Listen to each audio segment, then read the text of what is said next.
নিজে পুড়ে শেষ হয়ে যাচ্ছেন, শরীর আগুনে ঝলসে গেছে, গা জ্বলছে সহ্য করার মতো না, কিন্তু প্রাণপণ চেষ্টা করে গেছেন শিশুদেরকে বাঁচাতে। চাইলে নিজেকে রক্ষা করতে পারতেন, কিন্তু রেখে গেলেন বেঁচে থাকা একদল শিশু। হ্যাঁ দর্শক, আমি বলছি শহীদ শিক্ষক মেহরিন চৌধুরীর কথা, যিনি শিশুদেরকে বাঁচাতে গিয়ে নিজে ৮০% পুড়ে না ফেরার দেশে চলে গেছেন। ইন্না লিল্লাহি ওয়া ইন্না ইলাইহি রাজিউন। আমরা বলি শিক্ষক হচ্ছে জাতির ভবিষ্যৎ নির্মাতা, কিন্তু আজ এক শিক্ষিকা প্রমাণ করলেন তারা শুধু ভবিষ্যৎ গড়েন না, প্রয়োজনে জীবন দিয়ে সেই ভবিষ্যৎকে রক্ষা করেন।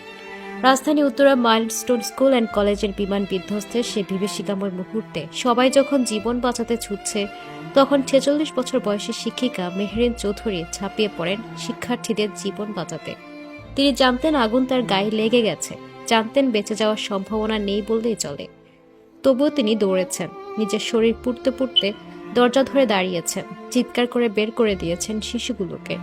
একজন অভিভাবক কাঁদতে কাঁদতে বলেন, শুধু ওর জন্যই আমার মেয়েটা বেঁচে আছে। সেনাবাহিনীর লোকজন বলেছে মেহরিন ম্যাডামের জন্য ১৫ থেকে ২০ জন বাচ্চা প্রাণে বেঁচে গেছে। এই কণ্ঠ কাঁদছে কৃতজ্ঞতায়, আর পুরো জাতি কাঁদছে এক অগত ভয় শহীদ শিক্ষিকার আত্মত্যাগে। একজন বোন, একজন মা, একজন দেশমাতৃকার কন্যা।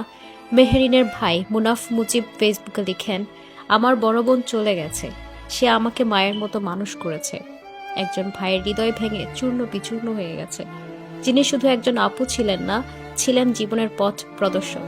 তার স্বামী মনসুর হেলাল বলেন, ওর পা থেকে মাথা পর্যন্ত পুড়ে গিয়েছিল, তবুও লাইফ সাপোর্টে নেওয়ার আগে বলেছে, আমি নিজে বের হচ্ছিলাম, তখন বিমানটা পড়ে, আমি দগ্ধ হয়েছি, কিন্তু বাচ্চাদের আগে বের করেছি।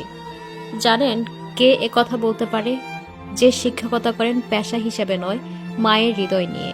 বাবা মায়ের পরে শিক্ষকের স্থান আজ আবার তা মনে করিয়ে দিয়েছেন মেহরিন ম্যাডাম, যিনি জানতেন আগুন নিভে যাবে, জীবন নিভে যাবে, কিন্তু বাচ্চাদের চোখে যেন ভবিষ্যতের আলো না নিভে যায়, সেজন্য নিজের জীবনটা বিলিয়ে দিলেন।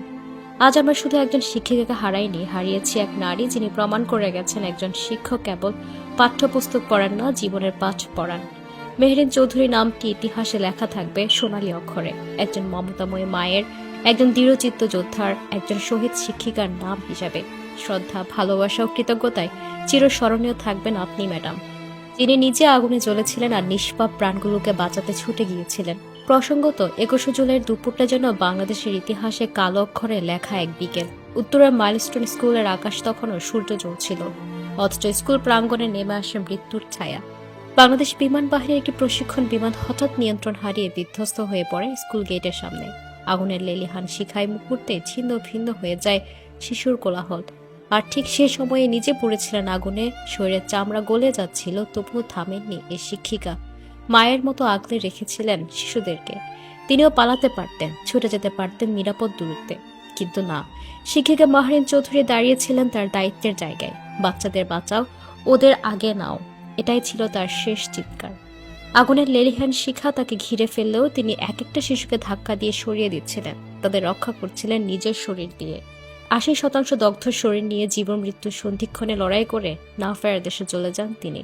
ঢাকা মেডিকেল কলেজের বার্ন ইউনিটে লাইফ সাপোর্টে তিনি মারা যান।